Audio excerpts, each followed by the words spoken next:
Hello বন্ধুরা, কেমন আছেন সবাই? আজকের চলে এলাম নতুন একটি ভিডিও নিয়ে।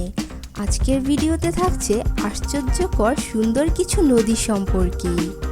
নদী নিয়ে মানুষের ভাবনার শেষ নেই। প্রকৃতি নিয়ে লিখতে বসলে নদীর নাম আসবে না, তা কি কখনো হয়? কিন্তু পৃথিবীতে এমন সব অদ্ভুত নদী আছে যেগুলো দেখলে কবি লেখকরা অবাক হয়ে যাবেন, এমনকি তাদের কলম থেমে যাবে।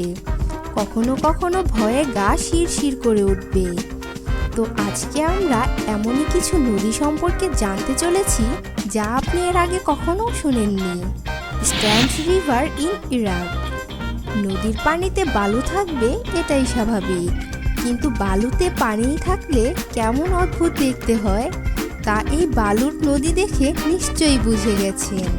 শত শত বছরের জমে থাকা শিলাগুলো গলে এই অবস্থার সৃষ্টি করেছে। স্ট্যান্স রিভার ইন ইরাক পর্যাপ্ত পানি ও আলো বাতাস না থাকায় মাছ ও অন্যান্য জলজ জীব এখানে নেই। ভুলেও কোনোদিন এই নদীতে নৌকা বাওয়ার কথা ভাববেন না, বুঝতেই তো পারছেন। আর এই নদী নিয়ে কবিতাও লিখতেও যাবেন না, নইলে মানুষ পাগল ভাববে। Rainbow river America. স্বর্গের নদীর সাথে যদি কিছুটা তুলনা করা হয় তবে এই 5 রঙের নদীকে তা বলা যেতে পারে, যার অপরূপ সৌন্দর্যের বর্ণনা কবিতা বা লেখা শেষ করতে পারবেন না। সূর্যের আলোর তীব্রতার উপর ভিত্তি করে নদীর পানি রং বদলায়। রেইনবো রিভার এই নদীর পানিতে সাধারণত লাল, হলুদ, নীল, কমলা। এর পানি এতটাই স্বচ্ছ যে অনেক গভীর পর্যন্ত স্পষ্ট দেখতে পাওয়া যায় এবং আকাশের রং ও চেহারা হুবহু প্রতিফলিত হয়। বর্তমানে এই নদীর চারপাশ মিলিটারি দ্বারা নিয়ন্ত্রিত, তাই এখানে যাওয়াটা প্রায় অসম্ভব। Boiling river Amazon. ফুটন্ত পানির কথা নরকে বা জাহান্নামে থাকবে এ কথা সবাই শুনেছেন, কিন্তু পৃথিবীতে এর কিছুটা আন্দাজ করতে পারবেন এই নদীকে দেখে। আশেপাশের ভলকানো আর আগ্নেয়গিরির অগ্নুৎপাতের তীব্র তাপমাত্রার জন্য এই নদীর পানির তাপমাত্রা 134 ডিগ্রি ফরেনহাইট ছাড়িয়ে গেছে। বয়েলিং রিভার হাতের কাছে তরিতরকারি থাকলে সেটা পাতিলে রেখে এই ফুটন্ত পানির ওপর রেখে দিন, ব্যাস রান্না শেষ। তবে ভুল করে এই নদীতে পড়ে গেলে কঙ্কাল হওয়া ছাড়া আর কোনো উপায় নেই। Devil's kettle. এবার বিজ্ঞানকে বুড়ো আঙ্গুল দেখানোর পালা। পদার্থবিজ্ঞানের গতি এবং প্রবাহ যারা দেখেছেন তাদের জন্য আজকের কোশ্চেন হলো এই যে প্রচণ্ড স্রোতধারায় আসা এই পানিগুলো কোথায় যাচ্ছে?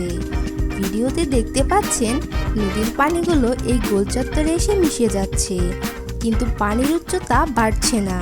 এই পানিগুলো কোথায় যাচ্ছে, কোথায় গিয়ে পড়ছে, কোন নদীর সাথে মিশেছে? এই উত্তরগুলো বাঘা বাঘা। বিজ্ঞানীরাও দিতে গিয়ে ঘেমে গেছেন এবং শুধুমাত্র অনুমান করে উত্তর দিয়েছেন। Cenote Angelita underwater river. সমুদ্রের নিচে নদী, ভাবুন তো কেমন হতে পারে?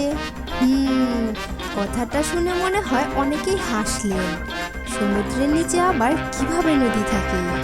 হ্যাঁ, সম্ভব বলেই ভাবতে বলেছি। Cannot Angelita underwater river সমুদ্রের নিচে অধিক হাইড্রোজেন সালফেট লবণাক্ত পানি ও ফ্রেশ পানিকে আলাদা করেছে। তাই ফ্রেশ পানিগুলো একত্রে একটি প্রবাহের সৃষ্টি করেছে এবং একটি নদীর রূপ দিয়েছে। এই নদীর পানি এতটাই ফ্রেশ যে আপনি নির্ভয়ে পান করতে পারেন। এই ছিল আজকের অদ্ভুত নদী। তো বন্ধুরা, কেমন লাগলো এই নদীগুলোকে? কোন নদীটি আপনার সবচেয়ে বেশি ভালো লেগেছে তা আমাদেরকে অবশ্যই কমেন্ট করে জানাবেন। ভিডিওটিতে একটি লাইক দিয়ে আমাদের অনুপ্রেরণা বাড়িয়ে দিন আর শেয়ার করে আপনার বন্ধুদেরকে দেখার সুযোগ করে দিন। আর এরকম নতুন নতুন ভিডিও পেতে আমাদের চ্যানেলটি সাবস্ক্রাইব করে রাখুন আর পাশে থাকা বেল আইকনটি প্রেস করুন। ধন্যবাদ।